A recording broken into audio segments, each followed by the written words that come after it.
Everyone, I'm Priyanshu Kumar and our duo here with Aditya and Aniket. We are today delivering our presentation on the particular topic, the cooperative society. So without further ado, let's get started.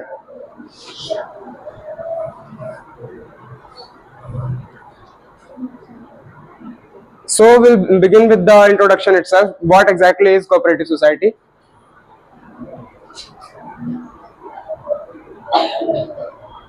So, cooperative society. A cooperative society is a gathering of a group, two or more than two people who are gathered together with a common objective of social welfare.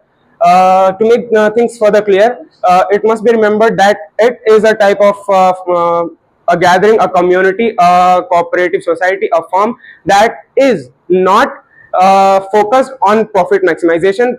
So the sole purpose of this society is based on solely on social welfare and society well-being. So from this particular definition, it's also mentioned here. Now we'll discuss about the features of the cooperative society. The first feature is formal registration. A cooperative society requires a legal formal process in order to register itself and establish itself as a legal entity based on the Cooperative Societies Act. The second is voluntary membership. An individual can easily leave or join a cooperative society without any coercion or restriction. Third, limited liability. An individual's liability in a cooperative society is solely dependent on the amount of investment he or she has done in the cooperative society. Fourth, separate legal identity. A cooperative society is independent of its members. It can exist even if the members leave. Fourth is democratic management. A cooperative society follows the democratic process where each and every individual has equal and same one voting right. It is not dependent on how much he or she has invested in the same.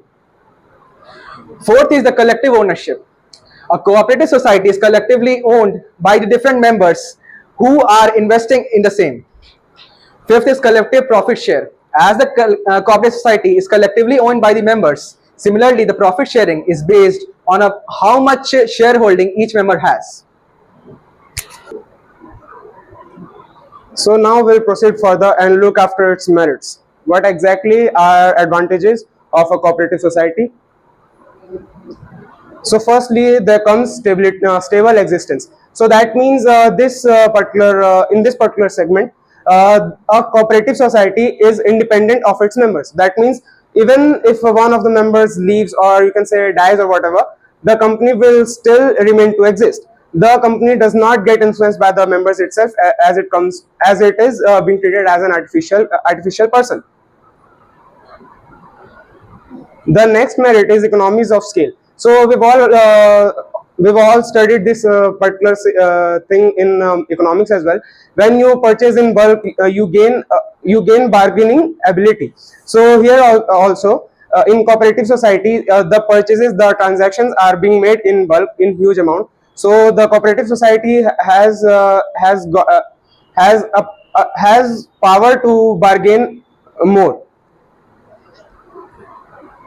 Then further, we have financial stability. So this means since all the internal members are investing in the cooperative society, their efforts are strong. Hence, it creates a rigid financial position in the favor of the cooperative society.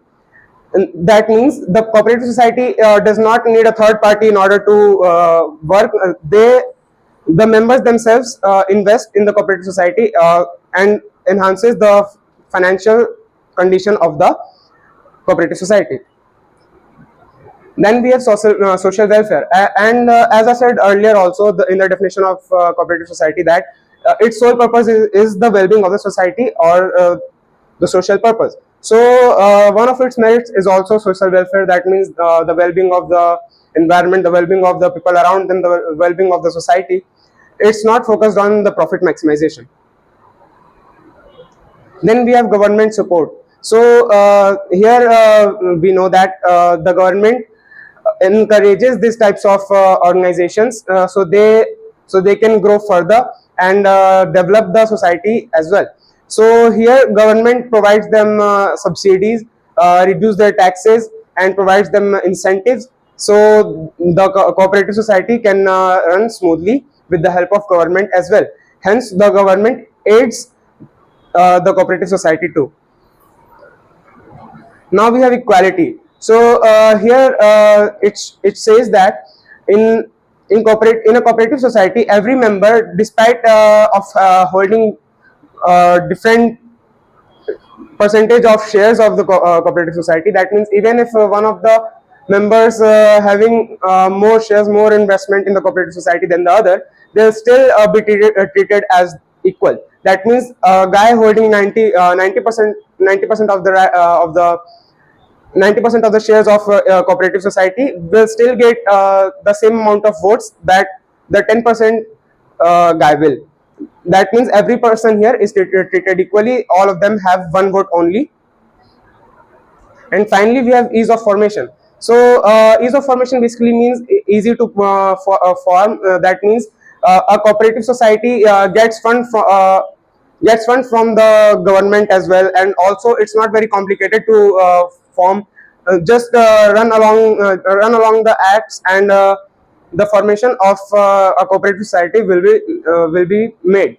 So it's not as complicated as the other, and it's simply just simplistic to form and easy to maintain.